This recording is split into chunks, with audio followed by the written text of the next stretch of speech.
Olá, professora. Olá, colegas. Eu sou o Fernando Henrique de Oliveira da Silva e no webinar de genética o meu grupo vai apresentar sobre o gene CPT2. Então eu vou falar um pouco sobre a estrutura do gene e eu sou o Fernando Henrique de Oliveira da Silva. O nome oficial do gene é carnitine palmitoil transferase 2. Nós temos aqui alguns sinônimos dele, a ID dele no Example, o número HOMIN dele e a ID dele no NCBI. O gene CPT2 ele codifica a proteína carnitina palmitoil transferase 2, que atua no interior da mitocôndria. E a carnitina palmitoil transferase 2, em conjunto com a carnitina palmitoil transferase 1, participa da beta-oxidação de ácidos graxos de cadeia longa. Esses ácidos graxos são transferidos do citoplasma para o interior da mitocôndria, e mutações nesses genes podem ter como resultado, né, o acúmulo no interior das células de ácidos graxos e de acetilcarnitina de cadeia longa. Isso tem como consequência, esse acúmulo tem como consequência a danificação de músculos, a danificação do coração e a danificação do fígado. Sobre a localização do gene, ele está localizado no cromossomo 1, braço curto, na terceira região, na segunda banda e terceira subbanda. Nós temos as coordenadas genômicas dele aqui. O tipo de fita é forward strand, ou seja, fita direta. Aqui na imagem abaixo nós temos um pouco da visualização panorâmica da localização do gene no cromossomo. Genes vizinhos do CPT2 temos o CZIB, ele está relacionado com a ligação de íon zinco. O MAGO, responsável pela codificação da enzima MAGO-NASH homologue, mutação no gene MAGO, tem como resultado, né, a geração de descendentes com defeitos na montagem de germoplasma e no desenvolvimento da linhagem germinativa. Outro gene, o SLC1A7, ele está relacionado com a reciclagem de neurotransmissores. Aqui nós temos um panorama visual, né, do gene CPT2 e os seus vizinhos, né? Temos ali o MAGO, o CZIB, o SLC1A7. E é interessante notar aqui também nessa imagem que as regiões em roxo escuro são regiões de gene de RNA, em azul claro são regiões de isolamento, que elas criam fronteiras no interior do cromossomo. As regiões em cinza escuro são regiões de pseudogene, as regiões em amarelo são regiões intensificadoras da expressão. Em vermelho nós temos as regiões dos promotores, né? A região promotora. Aqui nós temos na região promotora, falando um pouco da estrutura do promotor, nós temos na região promotora destacado em vermelho ali, grifado em vermelho, o Tata Box.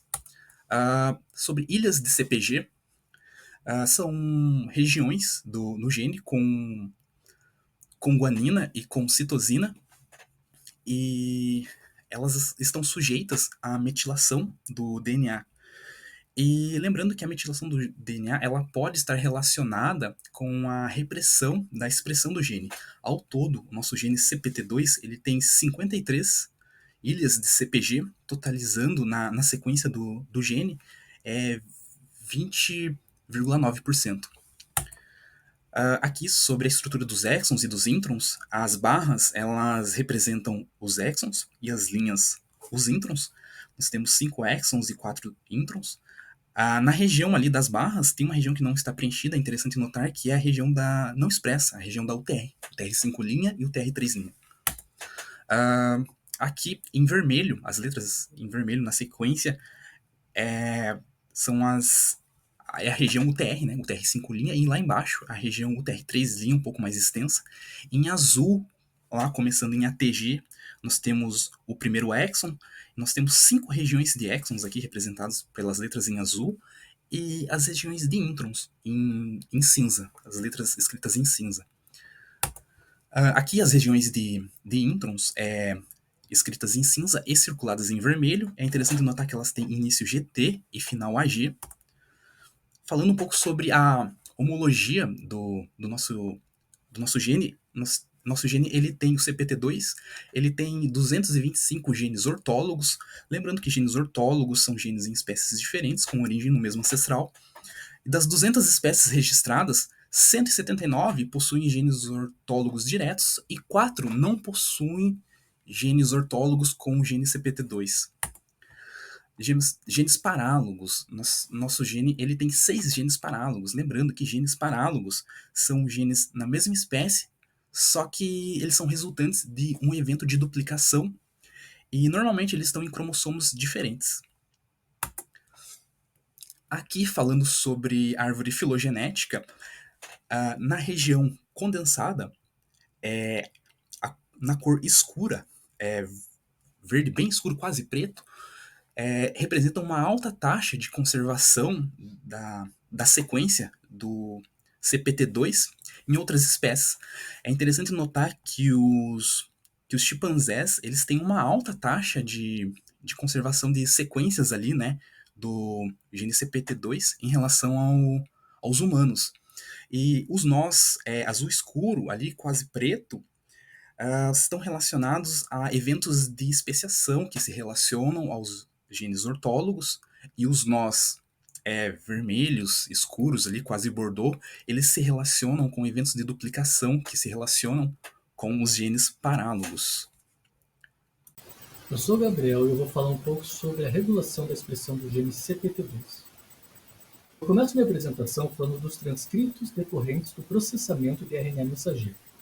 Por meio do splicing alternativo característico dos eucariotos, os introns do RNA mensageiro são removidos e são selecionados os exons que vão constituir o RNA maduro, de modo que um único gene, em função desse processo, é capaz de produzir diferentes transcritos e, consequentemente, codificar diferentes proteínas.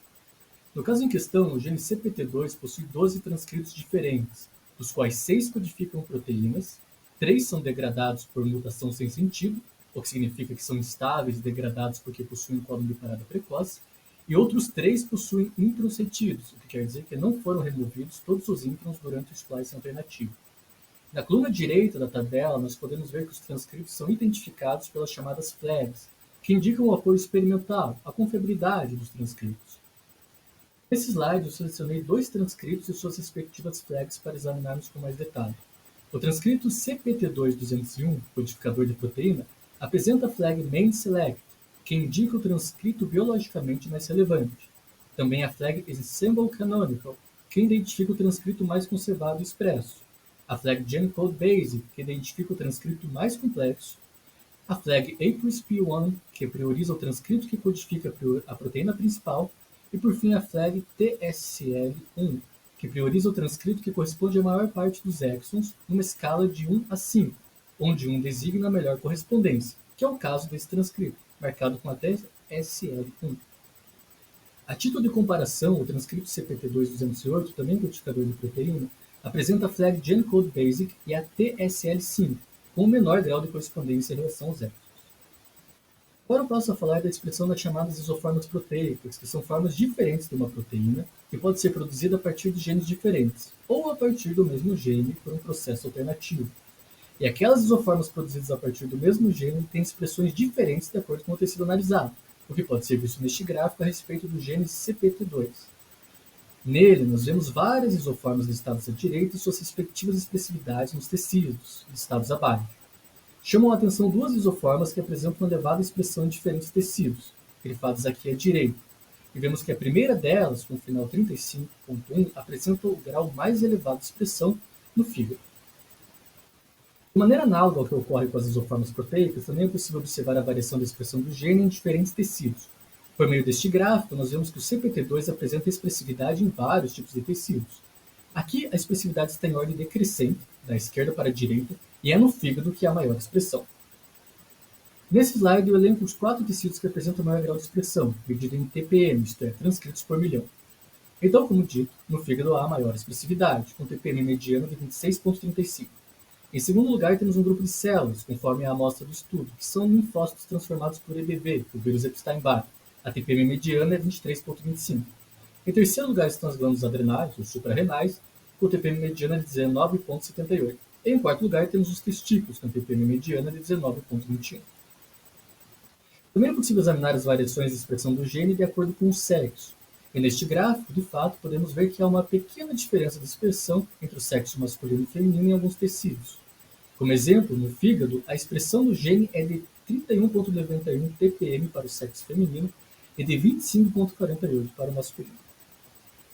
Aqui nós observamos a expressão durante o desenvolvimento fetal, e é na glândula adrenal, na 20ª semana, que temos a maior expressão.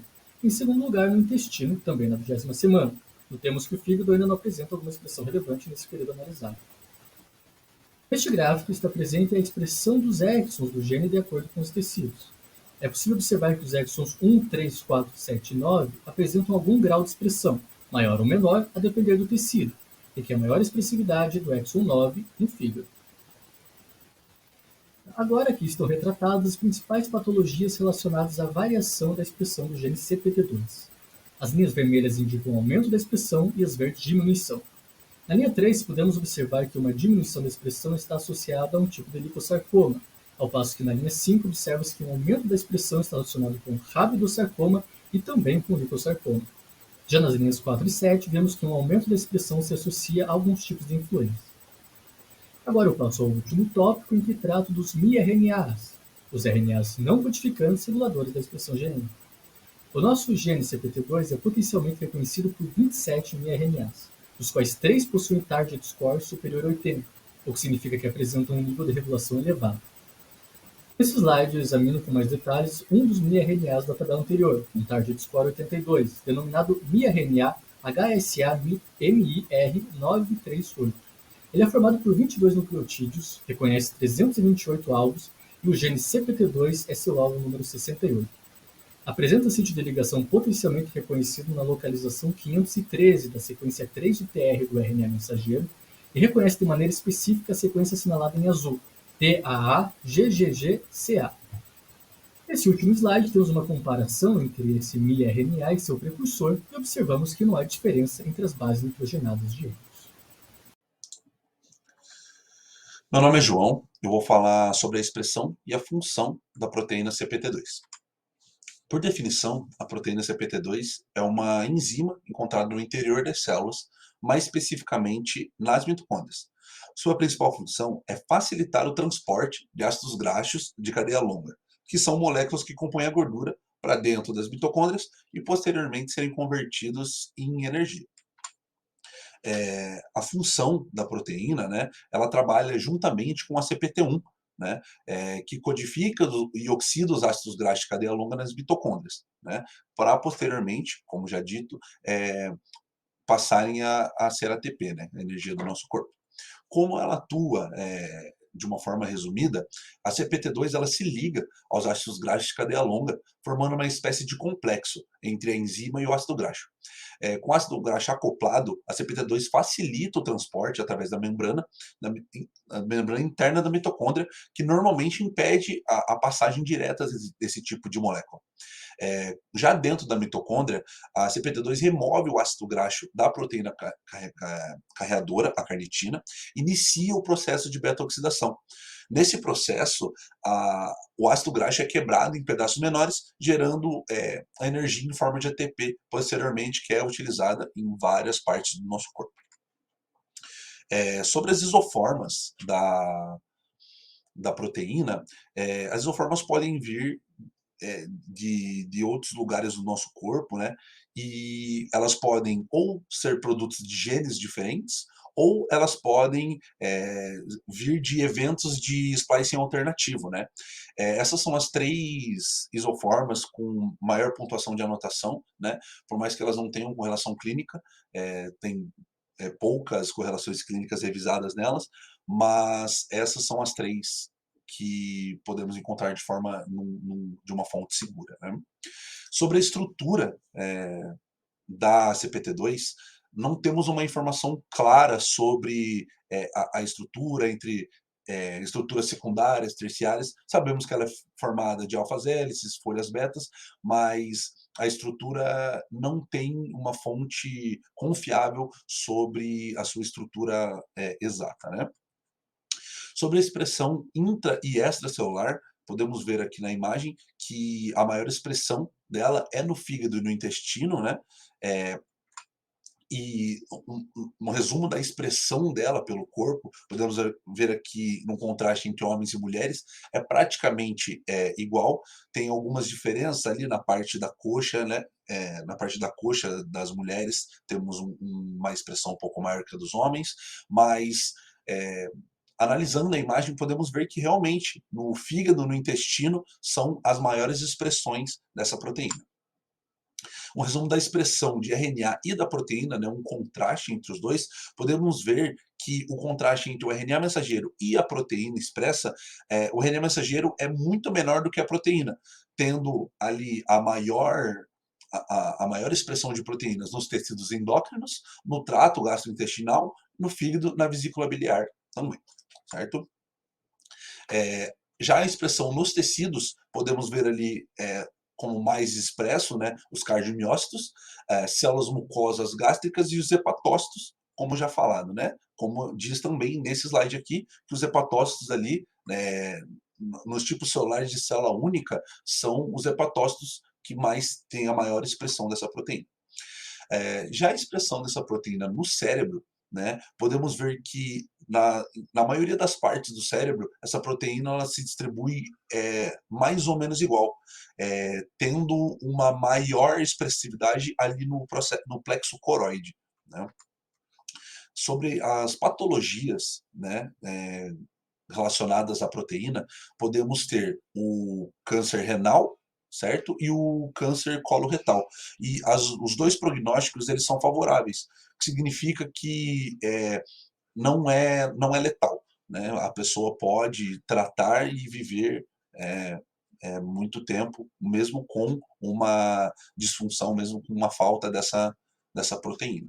Okay? Olá a todos, meu nome é Marcelo e eu vou apresentar a parte de polimorfismos do gene CTP2. Primeiramente, o conceito de polimorfismo, ele está ligado a variações que a gente apresenta no nosso genoma.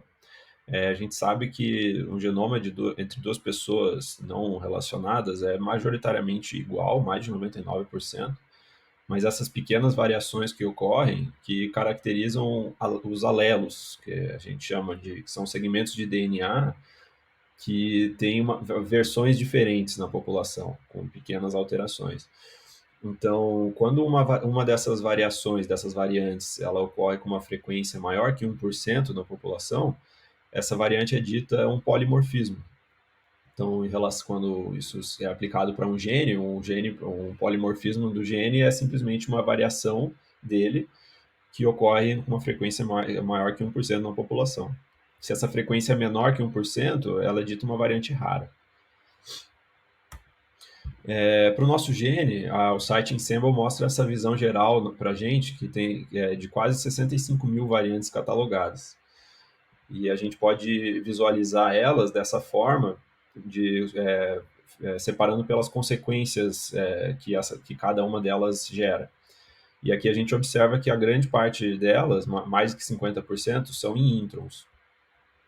Quando a gente visualiza só as variantes que ocorrem em exons, que são mais ou menos 6% delas, a gente observa que a maior parte delas, com mais de 70%, são variantes de substituições não sinônimas, que causam mudanças no aminoácido codificado naquela região, naquele códon. E a segunda mais frequente são mudanças de quadro de leitura. Então, com base nisso, eu selecionei duas variantes, uma comum e uma rara, para a gente explorar um pouco mais. Então, a variante comum escolhida foi essa, RS1799821. Ela é do tipo não sinônima, ou missense, e ela é caracterizada pela essa substituição de uma guanina ancestral por uma adenina, ou seja, uma transição. Ela ocorre em mais ou menos 50% da população, e no próximo slide a gente vai ver a localização dela no nosso gene. Então, o nosso gene está localizado ali no cromossomo 1, na banda P32.3, e nessa posição 53210.776, a gente encontra ali a nossa guanina ancestral, que no caso da variante vai ser trocada por uma adenina. Então, também a gente dá para ver que essa é uma região de exon, a gente tem ali várias proteínas sendo codificadas nessa região. Então, nossa variante ela ocorre numa região de exon. Aqui, sobre quão frequente é essa variação em diversas populações, a gente pode observar que na população em geral, agrupando todo mundo, ocorre a predominância da variante ancestral, ou seja, que é a guanina. Mas a gente pode notar que tanto no leste da Ásia como na Europa, a gente tem o inverso, a gente tem a predominância da variante com a adenina. E aqui sobre os fenótipos associados, essa variante específica ela está relacionada com uma susceptibilidade à encefalopatia induzida por infecção. Ou seja, essa encefalopatia ela é caracterizada por esses sintomas neurológicos muito severos, normalmente em crianças, que ocorrem depois de febre intensa e prolongada. E por que isso acontece? Tem alguns estudos in vitro que mostram que a substituição de aminoácido valina por isoleucina, decorrente dessa variante, ela resulta numa proteína com uma menor resistência à temperatura. Então, nos casos que a criança está com uma infecção e tem febre, essas proteínas perdem mais atividade do que o normal e resultam nesses sintomas neurológicos graves. Sobre a variante rara, foi escolhida a RS754363068, e ela, ao contrário da variante comum anterior, ela é do tipo mudança no quadro de leitura. Ou seja, a gente tem uma inserção, nesse caso, de um par CG nessa sequência GC-GC. Ali a gente pode observar que a frequência é menor que 1%, caracterizando uma variante rara. E aqui a localização dela no gene, ela está ali na posição 53197.051. Dá para observar ali na sequência de bases esses dois pares GC-GC, e ali vai ser inserido mais um par GC. E também se trata de uma região de exon, a gente, como pode ver, várias proteínas sendo codificadas nessa região. E observando esse gráfico de frequências em populações, como é de se esperar para uma variante rara, a gente tem praticamente 100% de predominância do alelo ancestral. E ali, só para ilustração, mostrando a América do Norte, ali, de um dos estudos, de quase 25 mil pessoas, só 4 apresentam a variação. Então, fica praticamente insignificante e aparece tudo como 100% do alelo ancestral. E quais são os fenótipos associados a essa variação? Todos eles são ligados a deficiências da enzima CPT2. Então, dependendo do grau de severidade dessa deficiência e do tecido exato que ela ocorre, isso pode se manifestar tanto numa forma neonatal ou infantil, que são formas mais severas. Isso pode gerar, inclusive, morte nos primeiros dias de vida. E vários sintomas como cardiomegalia, hepatomegalia, hemorragia, acúmulo de lipídio em vários tecidos. Então, é um problema bem grave. E a outra forma que pode se manifestar é numa uma forma mais adulta, que acontece na adolescência ou fase adulta do indivíduo, e é uma forma que é induzida por exercício ou jejum, ou seja, um estresse metabólico. E isso ocorre, os sintomas são dor muscular, câimbras, pode chegar até rabdomiólise e mioglobinúria, com insuficiência renal. Então, esses são os fenótipos associados com essas deficiências da nossa enzima. Então é isso, muito obrigado pela atenção. Oi, meu nome é Matheus e eu vou fazer a parte de técnicas de investigação aqui nessa apresentação. Primeiramente, a gente vai identificar se há ou não um determinado polimorfismo utilizando o PCR RFLP, e a gente vai utilizar para a quantificação de transcrito o RT-qPCR, que é basicamente Quantitative Reverse Transcriptation. Como parte da minha identificação de um determinado polimorfismo, eu preciso primeiramente fazer um PCR com o meu gene em questão. A variante escolhida aqui, no caso, foi a variante comum apresentada agora há pouco na parte de polimorfismos. Aqui você pode ver todo o entorno da base mutada, né? A base original, né? A base ancestral seria uma guanina, e a base mutada do polimorfismo escolhido aqui seria uma adenina. E a gente primeiramente então vai ter que fazer um PCR que vai multiplicar um segmento que dentro dele contenha, né, esse trecho em questão. Para escolher, no caso, né, para obter primers, a gente vai utilizar uma ferramenta chamada Primer Blast. E de volta é fundamental, então, que esses primers estejam postos tais que a a nossa adenina, ou guanina, caso não, o polimorfismo, esteja ali entre eles. Nós escolhemos, então, um par de primers que fecham com esse quesito. Seria interessante também que os primers ficassem distantes, tal que você tivesse pelo menos 500 pares de base entre eles. Aqui a gente não conseguiu fechar esse critério. Tem pouco menos de 300 pares de bases aqui, mas pelo menos a gente não tem um percentual de guaninas e citosinas tão grandes, que também é um fator importante, porque se você tiver um percentual de guaninas e citosinas muito grande, você vai aumentar demais a temperatura que você precisa para desfazer, né, as pontes de hidrogênio entre as fitas. Afinal, a gente tem que fazer um PCR, tem que multiplicar aquela quantidade de DNA. Mas, novamente, a adenina está entre os primers escolhidos, né? A gente utilizou a ferramenta do CSC em sílico PCR para poder identificar se os nossos primers iam funcionar.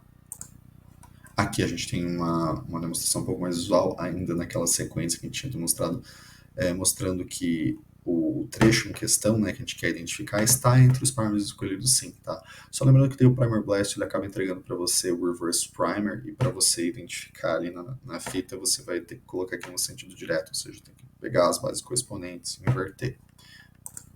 Agora que a gente tem os primers, a gente faz uma PCR, multiplica a região ali de interesse, e o próximo passo é utilizar uma enzima de restrição. O que uma enzima de restrição faz? Ela cliva o DNA na presença de uma sequência específica. Aqui, no caso, então, a gente utilizou mais uma ferramenta que é um repositório de enzimas de restrição, e nós conseguimos encontrar uma que corresponde especificamente a CC-ATC. Esse CC e aquele TC em torno do ácido é justamente a nossa região ali de interesse, afinal, aquela é a adenina que a gente está procurando. Ou seja, com essa enzima, se tiver aquela adenina ali, vai ter a clivagem das nossas fitas, e caso esteja a guanina ali, que é o ancestral, não vai ter clivagem. E esse CC-ATC não se repete em nenhum outro trecho desse nosso segmento aqui de interesse, desse segmento que foi multiplicado pela nossa PCR.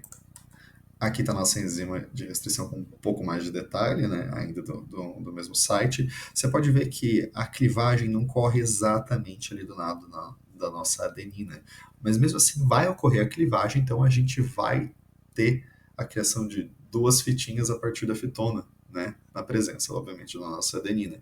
Isso é útil para a próxima etapa, que é identificar se tem ou não, então, aquela adenina ali, ou seja, se existe ou não nosso polimorfismo. Pois agora a gente faz uma eletroforese. E só lembrando, o que faz uma eletroforese? Né? Uma eletroforese separa as fitas de DNA por massa, pois eu aplico um campo elétrico e a distribuição de cargas é relativamente parecida, então as fitas mais leves vão se deslocar mais e as fitas mais pesadas deslocar menos. Então, se eu clivar o meu DNA, eu vou ter a presença de fitinhas, né? Fitinhas menores, afinal, foi clivado o meu DNA, elas vão se deslocar mais, ou seja, eu vou ter a presença de duas bandas leves, caso a nossa adenina, né, nesse caso aqui, esteja ali, nosso polimorfismo foi identificado. Se eu identificar apenas uma banda pesada na minha eletroforese, quer dizer que o polimorfismo não está ali. Em compensação, se eu encontro as bandinhas leves, né, e a banda pesada, quer dizer que eu tenho um caso de uma heterozigose, né? Afinal, eu vou ter tanto a pesada quanto as duas leves, ou seja, ele tinha tanto o alelo original, né, o alelo ancestral, quanto o alelo mutado. Para a quantificação de transcrito agora, a gente vai pegar o transcrito mais abundante, e a gente pegou um código que faz referência ali tanto à proteína quanto ao segmento de RNA dele. E a gente vai colocar isso, vai utilizar isso para identificar a presença ali ou não de um kit para fazer a técnica em questão ali no site Thermo Fisher. E a gente encontrou, de fato, um kit correspondente. Nota que tem uma leve diferença ali no código, tem um 1.2 ali, e se a gente fosse olhar no site onde a gente procurou as informações sobre a sequência de referência ali, a gente tinha 1.3, mas isso é só porque houve atualizações e informações a respeito dele, tá? Mas segue sendo o mesmo. Então, o kit correto foi achado para o transcrito aqui em questão. E o que a gente vai fazer, afinal, com esse kit? Bem, primeiramente, a gente está avaliando a quantidade de um transcrito, ou seja, eu tenho uma determinada quantidade de RNA ali, transcrito, não é mesmo? Eu preciso transformar esse transcrito primeiramente em DNA, eu utilizo uma transcriptase reversa para isso. Na sequência, eu vou adicionar, então, uma sonda, que ela vai ser uma grande molécula, que ela vai ser correspondente especificamente a trechos dos RNAs que eu estava tentando quantificar, né? No caso aqui, os DNAs complementares a esse RNA, obviamente. Essa sonda daí contém um trecho dela, um quencher, na outra, um fluoróforo. O que acontece, então, é que agora eu vou fazer uma PCR da minha amostra, e toda vez que a ataque polimerase for e der de encontro com essa sonda, se essa sonda estiver grudada nas nossas fitas de interesse, ela vai quebrar ela e vai separar o fluoróforo do quencher, isso vai emitir luz. Então, conforme a PCR for acontecendo, eu vou ter luminescência ali sendo emitida, e a curva do aumento da sua luminescência vai ser utilizada para matematicamente deduzir quanto do transcrito que eu tinha ali. E é isso, gente. Obrigado. Então, sobre a apresentação do banner em relação ao gene CPT2, eu vou falar brevemente a parte do banner relacionada à estrutura do gene. E o gene CPT2, ele é responsável pela codificação da proteína carnitina palmitoiltransferase 2, e a localização dele é no cromossomo 1, no braço curto, na terceira região, segunda banda e terceira subbanda. Ele tem aproximadamente 20,9% de ilhas de CpG, que são áreas sujeitas à metilação, e essa metilação ela pode estar relacionada à repressão da expressão do gene. Além disso, ele tem 5 regiões de exons, 4 regiões de introns, e o gene CPT2 ele tem 225 ortólogos, ou seja, os genes ortólogos eles são genes em espécies diferentes, mas que têm origem no mesmo ancestral. E 6 genes parálogos. Os genes parálogos eles são genes na mesma espécie, mas eles são resultantes de um evento de duplicação, e geralmente eles estão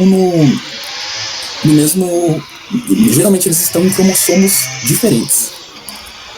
Aqui tem uma imagem, né, que tem uma visualização melhor, né, da esquemática das regiões de introns e de exons do gene.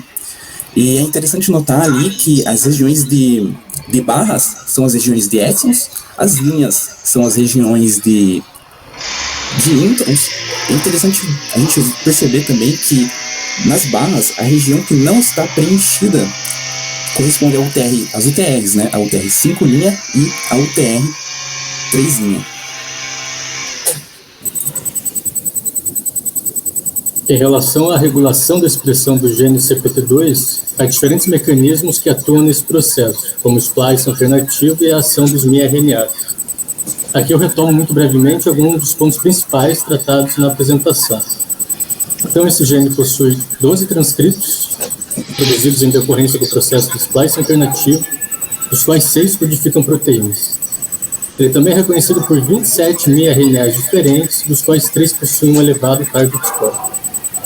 O gene é expresso em diversos tecidos, com algumas variações a depender do sexo e de um estado normal de patologia, e conforme é mostrado neste gráfico, ele apresenta maior expressão no fígado. Falar um pouco sobre a expressão e função da proteína, né? Podemos ver ali na imagem que a expressão da proteína ela fica mais concentrada no fígado e no intestino, né? Onde ocorre os processos de beta-oxidação, né, dos ácidos graxos de cadeia longa, ou os ácidos graxos gordos, no caso, que posteriormente são transformados em ATP, né? Podemos notar também que existem pequenas diferenças entre a distribuição no corpo, tanto das mulheres ali, quanto dos homens, na parte das coxas ali, tecido adiposo das coxas. Pode-se notar uma expressão maior nas mulheres.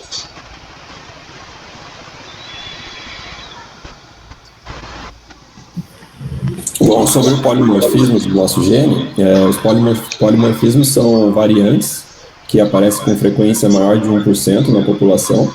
Para o nosso gene em questão, as variantes exônicas mais comuns são as do tipo missense, que são substituições não sinônimas, e frame shift, que são mudanças no quadro de leitura.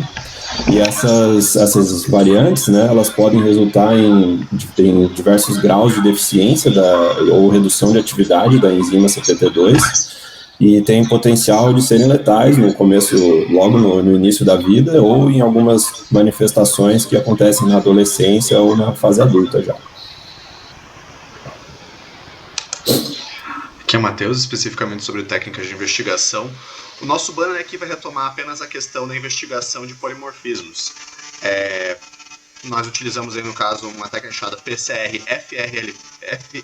RFLP, perdão.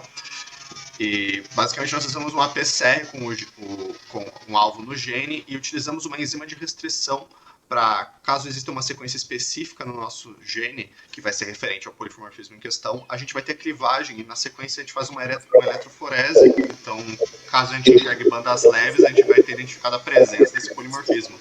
No caso aqui a gente comenta sobre a variante mais comum desse nosso do CPT2 e há uma troca de uma guanina por uma adenina. Então a gente tem certinho uma enzima de restrição que grudaria especificamente ali no ao redor dessa adenina mutada e geraria, portanto, as fitas clivadas que permitiriam a identificação dessa variante especificamente numa eletroforese. E é isso. Como adendo final, nosso trabalho não apresenta a parte do artigo, pois nossa equipe tem apenas 5 pessoas, uma pessoa acabou se inscrevendo em 2 grupos simultaneamente, teve que optar apenas por um. É isso, muito obrigado.